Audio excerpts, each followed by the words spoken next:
오늘 말씀 베드로후서 1장 1절에서 7절까지 합독하시겠습니다. 베드로후서 1장 1절에서 7절까지 말씀입니다.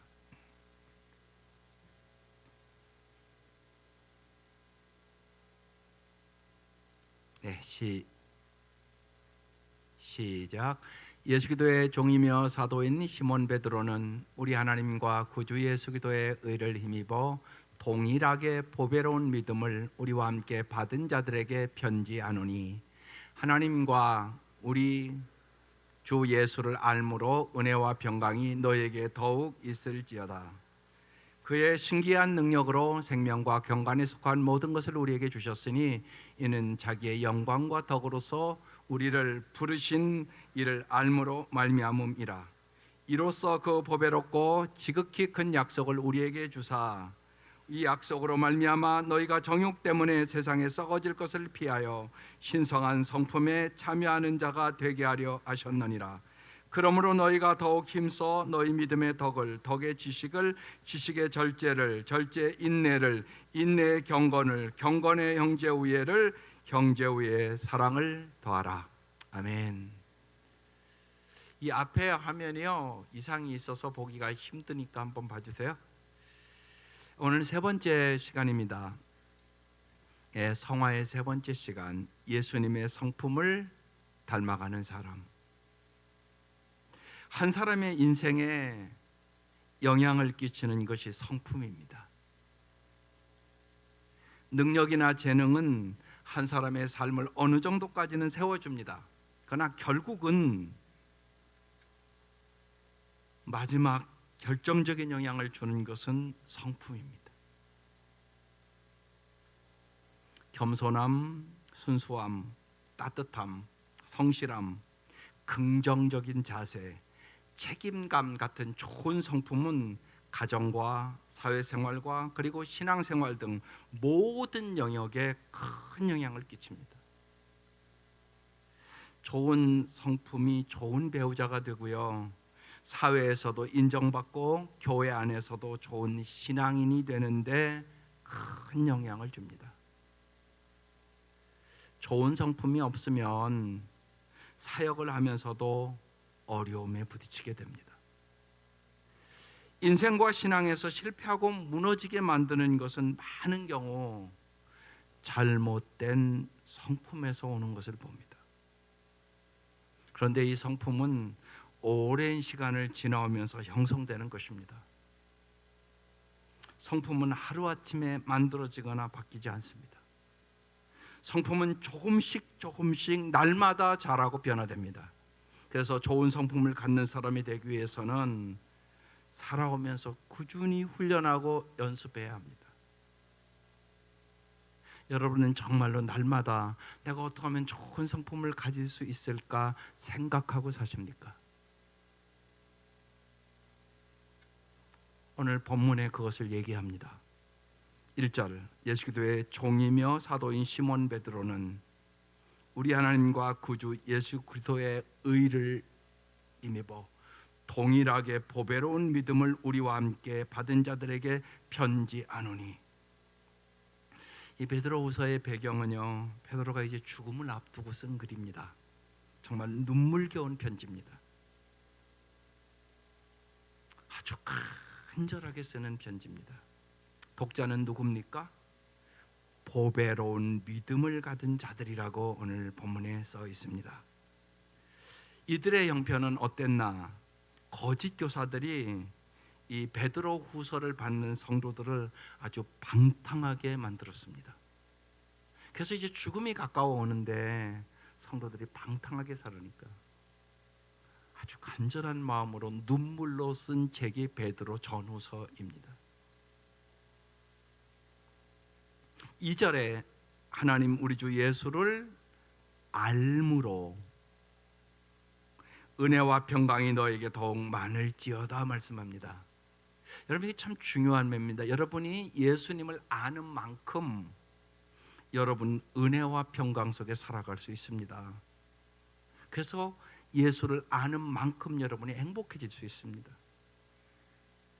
안다는 것은 사랑하는 것입니다. 사랑하는 것은 진리가 실천되는 공간을 만드는 것입니다. 3절, 그의 신기한 능력으로 생명과 경건에 속한 모든 것을 우리에게 주셨으니 이는 자기의 영광과 덕으로 우리를 부르신 이를 알므로 말미암음이라. 주님이 우리에게 언제나 신령한 복과 풍성한 복을 주십니다. 그런데 이것을 모르는 사람은 누릴 수가 없습니다. 우리는 예수 그리스도의 피로 구속을 받았습니다. 그리스도인의 변화와 성숙은 예수님이 내 안에서 살아계셔서 되는 거예요. 주님이 내 안에 살아계심을 날마다 경험하는 사람은 참다운 자유와 평강과 은혜 속에 세상을 넉넉히 이길 수 있는 능력을 얻게 되는 것입니다.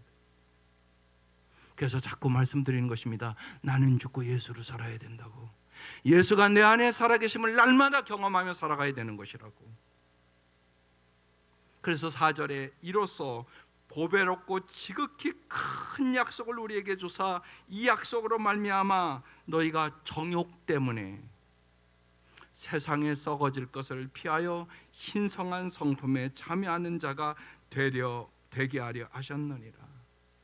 요새 여러분 날마다 규태하시는 분은 다윗이 그 육체의 정욕 때문에 우리아의 아내 밧세바를 간음하고 정말 비참하게 그 남편 죽임으로 말미암아 다윗의 소위가 여호와 보기에 악하였더라.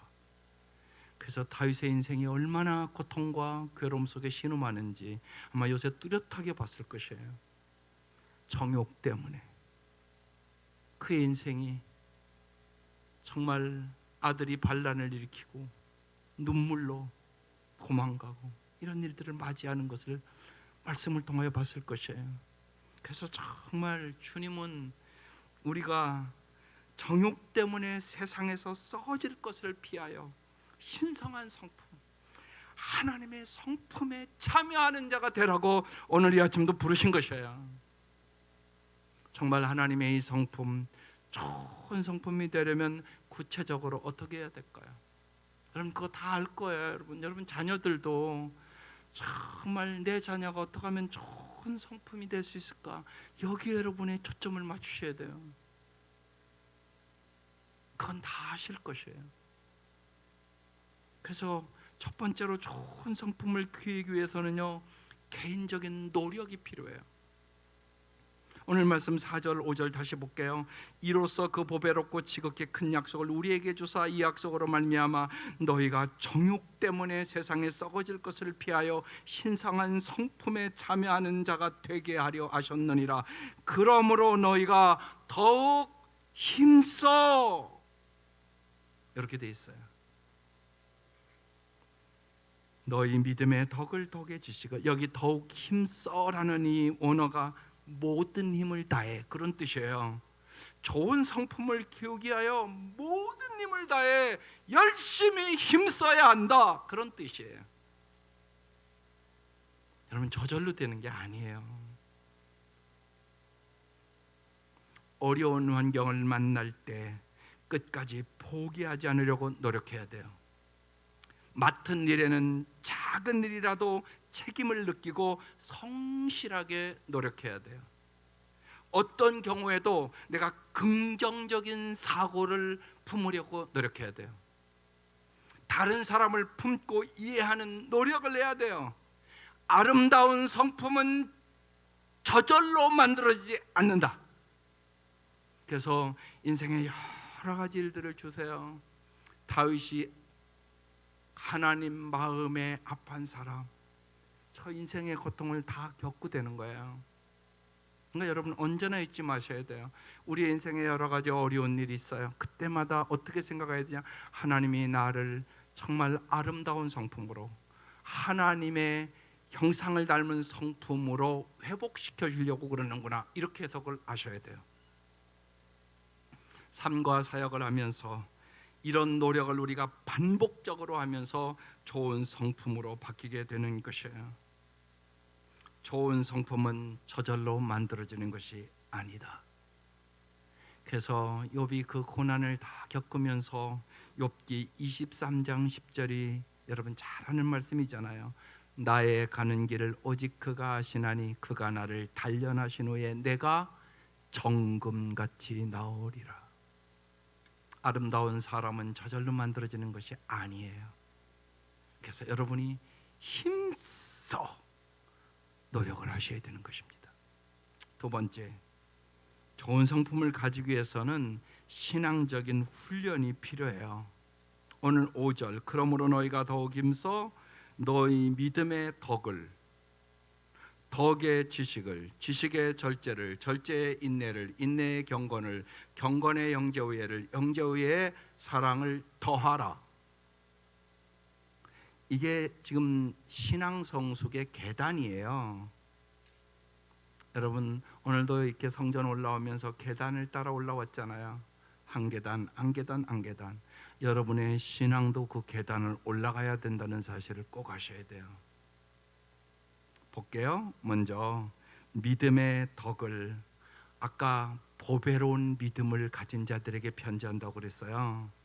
우리가 금보다 귀한 믿음이라고 얘기하는 거예요. 정말 믿음은 금보다 귀한 것이에요. 그 믿음 위에 뭐를 쌓아야 된다고요? 덕을. 아레테, 너그럽고 관대한 행동이란 뜻이에요. 덕 있는 사람의 가장 큰 특징은요, 말을 부드럽게 한다는 것이에요. 용장이 있고 지장이 있지만 뛰어난 장군을 뭐라고 그래요? 덕장이라고 그래요. 용기 있는 사람보다, 뛰어난 사람보다 덕 있는 사람이 더 중요하다는 얘기예요.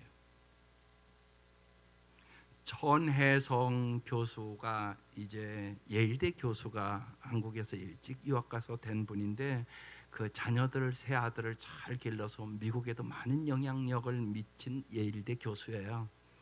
그분이 이전에도 제가 소개한 것 같은데 쓴 책 중에 섬기는 부모가 자녀를 큰 사람으로 키운다, 책 제목이에요. 잘 쓰셨어요. 그분이 자녀들을 키우면서 끊임없이 강조한 것이 덕승제예요. 재주보다는 덕이 앞서는 아이로 키우라. 덕승제. 그래서 그 아이들이 참 아름답게 정말 수많은 사람들에게 존경을 받으며 많은, 어렸을 때부터 많은 사람을 섬기고 도와주도록 길렀어요. 그래서 여러분, 우리가 우리의 삶에 있어서 정말로 꼭 기억하셨으면 좋겠어요. 내 아이들 똑똑하고 뭐 뛰어나고 그것도 더 중요하지만, 더 중요한 것은, 가장 중요한 것은 덕 있는 사람, 덕승제를 가지고 기르세요. 그래야 복 있는 사람으로 살아가게 되는 것이에요. 그 다음에 덕에 뭐라고 얘기해요? 지식을, 이건 하나님을 아는 지식을 말하는 거예요. 머리로, 삶으로, 몸으로 하나님을 알기에 열심히 배우셔야 돼요. 하나님을 아는 지식이 가장 중요하다고 사도 바울은 빌립보서 3장 8절에 예수 그리스도를 아는 지식이 가장 고귀함으로 나는 그 밖에 모든 것을 배설물처럼 버립니다, 이렇게 고백을 하잖아요. 하나님을 아는 지식이요, 우리를 참다운 자유를 주고요, 풍성한 삶으로 우리를 인도해요. 그래서 믿음의 덕의 지식을, 그 다음에 뭐라고 그래요? 지식의 절제를. 이 절제는 자신을 붙잡아 통제할 수 있는 능력을 얘기하는 거예요. 과유불급이라는 말이 있어요. 지나친 것은 미치지 못한 것만 못하다, 그런 뜻이에요.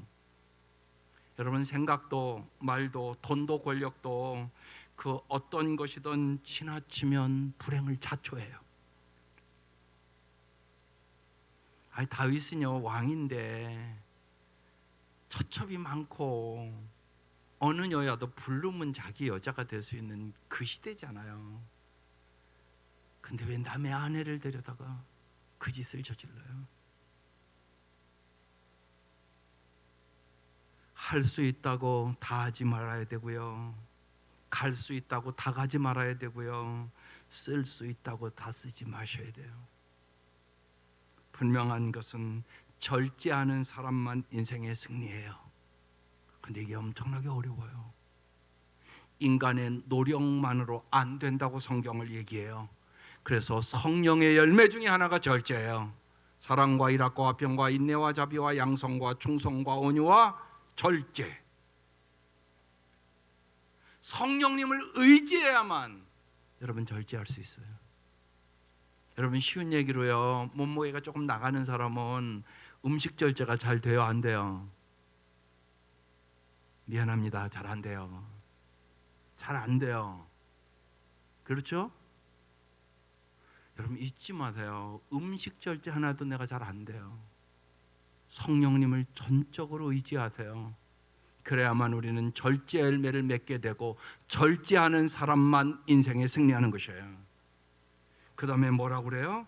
절제의 인내를 그랬어요. 인내는요, 소망을 놓지 않는 것이에요. 소망이 확고한 자가 여러분 인내를 가지고 끝까지 경주할 수 있게 되는 것이에요. 신앙생활도 끝까지 잘한다는 게 쉽지 않아요. 제가 그래서 참 이번 주에 감사해서요, 지난 30몇 년 동안 나같이 부족하고 연약하고 이런 사람이 30년 별일 없이, 오늘 장로님 기도하셨지만 이게 엄청난 은혜였구나, 눈물 나게 감사했어요. 수많은 유혹과 시험이 왜 없었겠어요? 근데 주님께서 은혜로 붙잡아 주셨구나, 그런 생각을 더 깊이 했어요. 장차 주님이 주실 상급을 기대하며 기다리는 것, 이게 소망이에요. 인내예요. 인내에 뭐라고 써 있어요? 한 단계 또 올라가는 경건을. 경건은 헬라어 유세베이아라는 단어예요. 예배를 잘 드린다는 의미예요. 예배는 경건의 시작이에요. 예배를 잘 드린 사람은요, 하나님이 주시는 그 사랑을 반드시 경험해요. 하나님이 주시는 그 사랑으로 이제 내 이웃도 내 자녀도 다른 사람도 사랑할 수 있는 능력을 얻게 되는 것이에요. 이게 경건이에요. 경건에 한 단계 또 올라가요. 형제 우애를 그랬어요. 이 형제 우애라는 이 단어는요, 다른 사람의 의견과 감정과 생각과 주장들이 들어올 수 있는 여지를 남겨놓는 태도, 수용성을 얘기하는 거예요. 오직 하나님 중심으로 만날 때 정말로 형제 간에도 진짜 우애를 가지고 살아갈 수 있다는 얘기예요. 마지막으로 형제 우애에 사랑을 더하라 그랬어요. 우리의 신앙생활의 최고봉이 사랑이에요. 이게 지금 한 단계 한 단계 올라가서 온 것이에요. 그래서 여러분 예배 이제 이렇게 끝나고 돌아가면서 저 뒤에 아베 피에르가 쓴 글을 꼭 한 번씩 마음에 새기고 한 줄을 사세요. 삶이란 사랑하기 위해 주어진 얼마간의 자유 시간이다. 여러분 두 번 인생 사는 거 아니에요. 오늘이라는 돌아올 수 없는 날이에요. 하나님께서 사랑하고 살도록 주어진 자유시간이란 말입니다. 그래서 오늘 봉독하지 않았지만 8절에 이렇게 얘기해요. 이런 것들을 풍성하게 갖추면 유익하고 쓸모있는 사람이 될 것이고, 예수를 아는 지식이 여러분의 삶을 더욱 풍성하게 해줄 것입니다. 이게 쉬운 번역의 말씀이에요. 여러분 성품은 내면적인 거예요. 보이지 않아요. 개인적으로 꾸준히 하나님의 말씀을 묵상하며 기도하면서 하나님 앞에서 날마다 자신을 돌아보고 회개하고 마음을 새롭게 하는 시간이 반드시 있어야 돼요. 시편 51편에 다윗이 우리아내 밧세바를 간음하고, 그리고 그 남편 살인하고, 그리고 지은 시편이에요. 온 침상이 다 눈물로 젖으면서 쓴 시편이에요. 거기에 그런 말씀이 있어요. 정한 마음을 창조하시고 정직한 영을 불어넣어 주옵소서. 성령님께서 역사하실 때 우리의 내면의 성품을 변화시켜 주고요, 죄악을 이길 수 있는 능력을 주시는 것이에요. 여러분 여기 모든 사람이 오늘 이 성품을 갖기를 원하지 않는 사람이 누가 있겠어요? 그런데 사람은 죄성을 가지고 있어요. 그래서 사람은 자신도 모르게요 죄성에 끌려가는 것이에요. 좋은 성품은요 죄성을 거스르는 능력이 있어야 되는 것이에요. 죄를 미워할 수 있는 능력이 있어야 되는 거라고요. 죄를 미워해야 되는 거예요. 그게 여호와를 경외한다는 의미예요. 그래서 제가 자녀들을 위하여, 여러분의 자녀들을 위하여 기도할 때 하나님 꼭 여호와를 경외하는 자녀들이 되게 해달라고 꼭 기도해요. 내면에 자리 잡은 죄성이 좋은 성품을 세워지지 못하도록 방해를 해요. 그래서 좋은 성품을 가지기 위하여 우리는 인간적으로나 영적으로나 힘써 노력하고 날마다 영적인 전투를 해야 되는 것이에요. 하나님의 성품, 좋은 성품을 가지는데 근데 방해하는 것들이 구체적으로 깊이 생각났어요. 제 마음속에. 사람들은요 정말로 인간관계 속에 서로 관계를 깨트리고 적으로 만드는 요소들이 몇 가지 있어요. 그것을 여러분 잘 아셔야 돼요. 첫 번째가요 경쟁심이에요. 한국 사회는 이게 너무 심한 사회예요. 우리는 경쟁 사회에서 태어났고요 오랫동안 경쟁을 훈련받으면서 살아왔기에 어쩔 수 없이 경쟁심을 가지고 살아가요. 우리가 가진 이 경쟁심은요 우선 대화를 주도하는 모습으로 나타나요. 경쟁심이 강한 사람이 있고 약한 사람이 있어요. 그런데 경쟁심이 강한 사람은요 기본적으로 아는 것이 많고요 다양한 정보를 가지고 있고요 다른 사람의 의견을 반박하고 정정해 주는데 능숙해요. 아는 게 많으니까. 경쟁심이 강한 사람은 그래서 남을 인정하지 않으려는 경향이 있습니다. 남이 잘하는 것보다 못하는 것이 먼저 보여지고 믿어주지 못하고 자꾸만 그렇게 하면 안 돼, 이렇게 해야 돼, 이렇게 참견을 많이 합니다. 이런 태도는 상대방의 마음을 닫게 만들어요. 따라서 이런 성향이 있는 사람은 일단 본인이 많이 알고 있는 것을 과시하지 않도록 대화를 주도하지 않도록 언제나 조심해야 돼요. 그래서 중요한 것이 잘 들어주는 경청의 훈련을 꼭 하셔야 돼요. 가능하면 다른 사람을 인정하고 자주 고마움을 표현해 주는 습관을 들여야 돼요. 그래서 경쟁심을 치료하는 가장 좋은 치료자는 뭐라고요? 칭찬이에요. 참 중요해요. 내가 경쟁심이 너무 강하다 그러면 꼭 기억하셔야 돼요. 그래서 남이 잘하면 참 잘했어, 오늘 그거 참 좋아 보였어, 나도 너한테 많이 배웠어, 어떻게 너는 그렇게 잘할 수가 있냐, 참 내가 부럽다, 이런 얘기들을 말하면서 진심으로 칭찬할 때 우리 안에 경쟁심이 사라져버려요. 두 번째는요 시기심이에요. 시기심을 가지면요 인정하고 싶지 않다든지 듣고 싶지 않다든지 얼굴이 굳어진다든지 이런 현상이 그 얼굴에 나타나요. 시기심이 있을 때 우리는 무엇보다도 남의 공로를 가로쳐요. 그리고 하나님의 영광을 가로치게 됩니다. 그래서 반드시 교만해져요. 우리가 성경에 사울 왕이 다윗을 시기해요. 다윗이 전쟁에서 승리하고 와요. 그러니까 여자들이요 뭐라고 그래요? 사울은 천천히요 다윗은 만만히로다, 이렇게 찬양을 했어요. 그날부터 사울이 시기심을 가져요. 그리고 평생 다윗을 죽이려고 쫓아다녀요. 그리고 그 인생이 그렇게 비참하게 끝나요. 여러분 보세요. 시기심이 얼마나 인생을 비참하게 만든가 우리는 사울의 인생을 통하여 뼈저리게 알 수 있어요. 시기심을 치료하는 가장 좋은 치료제는 그래서 뭐라고요? 섬김이에요. 꼭 기억하세요. 섬김을 반복해서 연습해서 섬김이 몸에 배도록 할 때 시기심이 사라져버려요. 단순히 육체적인 섬김을 넘어서 다른 사람을 성공시키는 것이 내 인생의 목적이야, 다른 사람의 이름을 높이는 것이 내가 행복이야, 여러분 이 사고방식을 가지셔야 돼요. 그러면 시기심이 사라져버려요. 목자 목녀를 자꾸 하라고 하는 이유 중에 하나는 여러분 목자 목녀를 하면 섬기지 않을 수가 없어요. 반드시 먼저는 목원들을 위하여 기도하며 섬겨야 되고요 내가 여유가 있으면 물질로도 섬겨야 되고요. 어떻게 하면 언제나 섬기기를 원하는 분들이 목자 목녀들이에요. 근데 여러분 조금 깊이 생각해 보면 이게 엄청난 축복이에요. 아까 그랬잖아요. 섬기는 부모에게 큰 사람이 나온다고. 아이를 진정한 리더로 기르려면 여러분 섬김을 가르치셔야 돼요.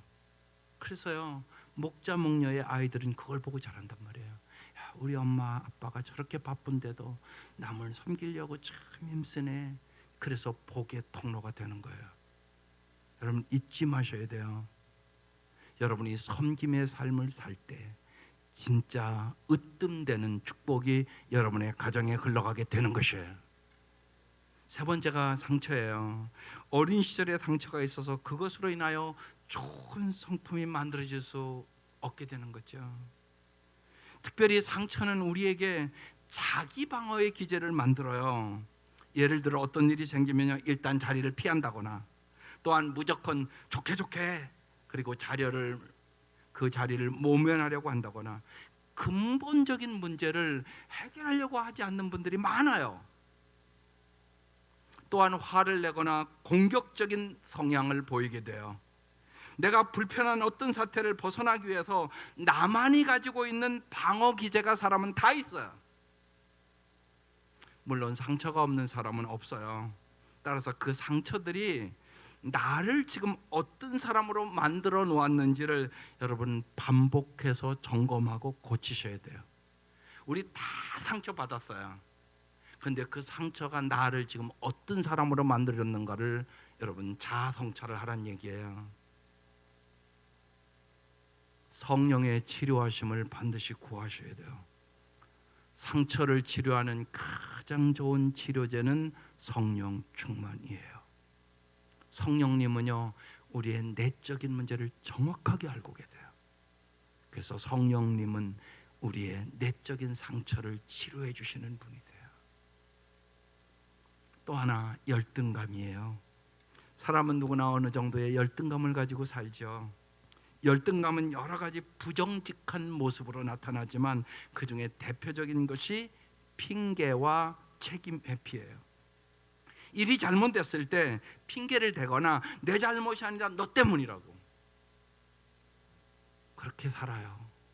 그게 아담과 하와가 선악과를 따먹고 지은 죄예요.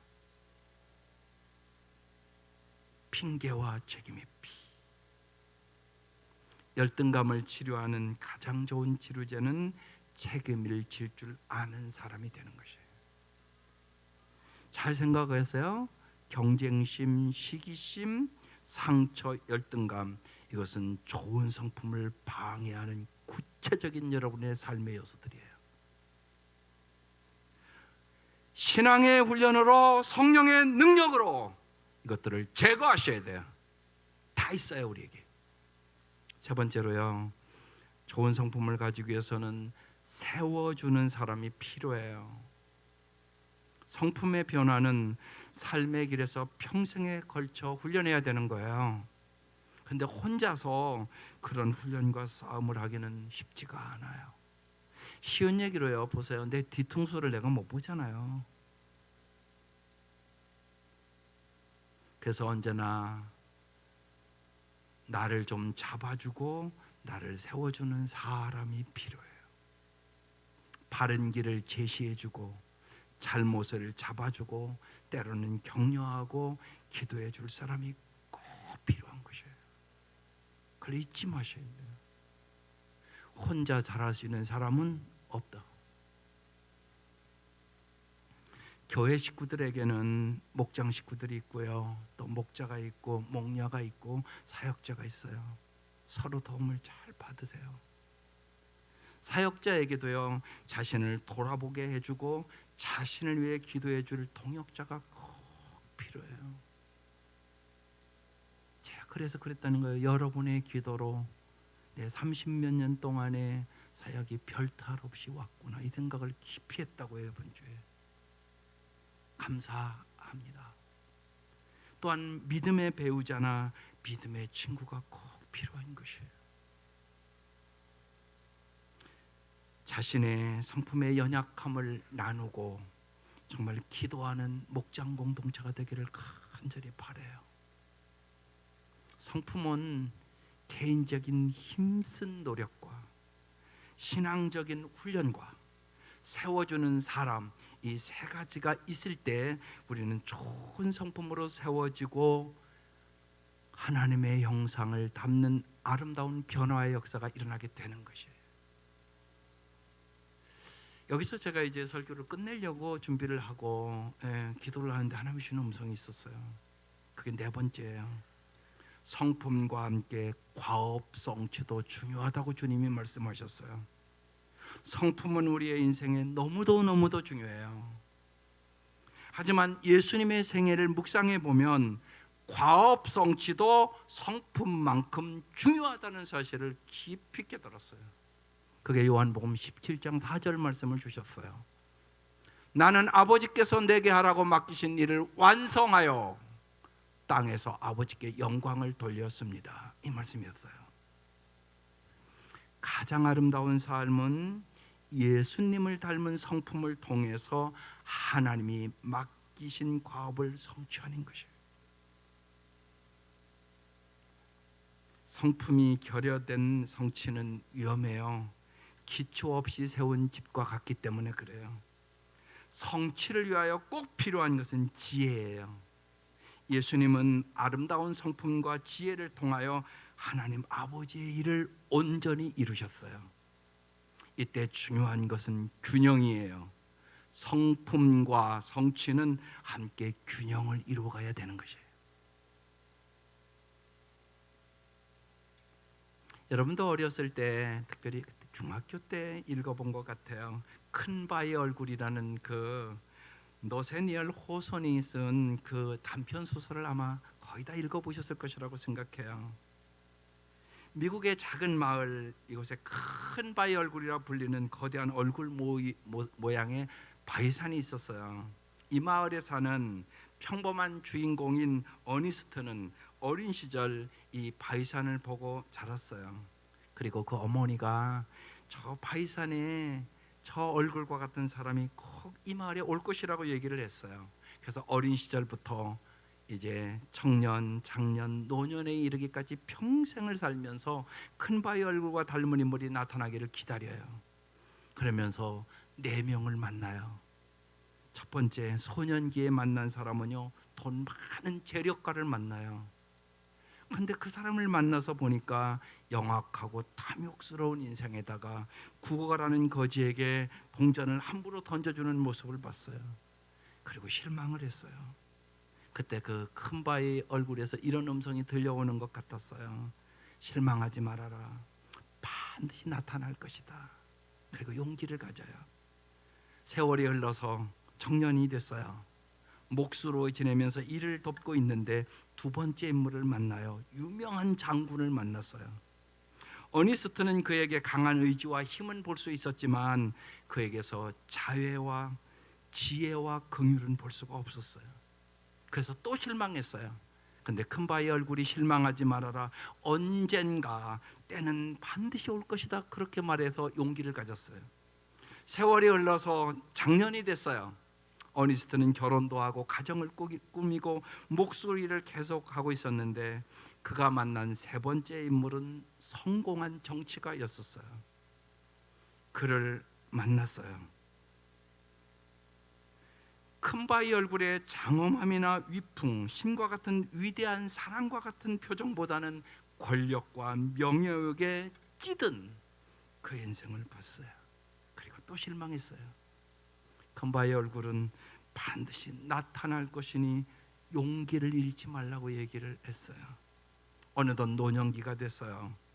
어니스트가 4번째 만난 인물은 시인이었어요. 시를 읽으면서 어떻게 이렇게 아름답게 이렇게 좋은 시를 쓸 수 있는가, 그 시인을 만나기를 원했어요. 그 시인을 만났어요. 그 시인이 그런데 이렇게 얘기를 하는 거예요. 나는 시를 쓰며 훌륭한 이상을 꿈꿨지만 빈약하고 천한 현실 속에서 살기를 택하였고 항상 신념을 지키지 못한 채 현실과 타협하며 이제까지 살아왔다고. 마지막에 어니스트가 이제 목수를 그만두고 자녀들에게 물려주고 설교자가 돼요. 어니스트가 설교를 해요. 근데 그 시인이 그 자리에 와요. 그러면서 그 시인이 외쳐요. 큰 바위의 얼굴을 닮은 인물이 바로 저 어니스트라고. 어니스트 본인은 자신보다 더 훌륭한 인물이 반드시 나타날 것이라고 얘기하고 설교단을 내려와요. 호수는 이 작품을 통하여 현실의 부와 권력과 명예 등을 가진 자들보다 끊임없는 자기 반성과 성찰을 바탕으로 사람들에게 사랑과 지혜를 가르치는 인물이 더 위대한 인물이 될 수 있음을 얘기하고 있는 것이에요. 이 생각을 하면서 마음 깊이 오는 말씀이 히브리서 12장 2절의 말씀이었어요. 한번 함께 읽어볼게요. 시작. 믿음의 주여 또 온전하게 하시는 이인 예수를 바라보자. 그는 그 앞에 있는 기쁨을 위하여 십자가를 참으사 부끄러움을 개의치 아니하시더니 하나님 보좌 우편에 앉으셨느니라. 예수를 믿는 사람은 날마다 예수를 바라보고 살아가는 사람들이에요. 그리고 이제 우리가 이 말씀을 듣고 오늘 부를 찬송, 내 모든 소원 기도의 제목, 예수를 닮기 원합니다. 날마다 인생은 바라봄의 법칙이에요. 예수를 바라보면서 정말 믿음의 덕의 지식을, 지식의 절제를, 절제의 인내를, 인내의 경건을, 경건의 형제 우애를, 형제 우애의 사랑을 더하라. 여러분이 성전을 올라오면서 한 계단 한 계단 밟으면서 생각하세요. 주님은 우리를 그렇게 점점 하나님의 형상을 회복시키기 위하여 여러분을 매주 부르시는 것이에요. 날마다 예수님을 바라보며 예수님을 닮은 성품을 통해 하나님이 맡기신 과업을 성취하는 참으로 아름다운 인생을 살아가는 우리들이 될 수 있기를 주의 이름으로 축원합니다. 기도드리겠습니다.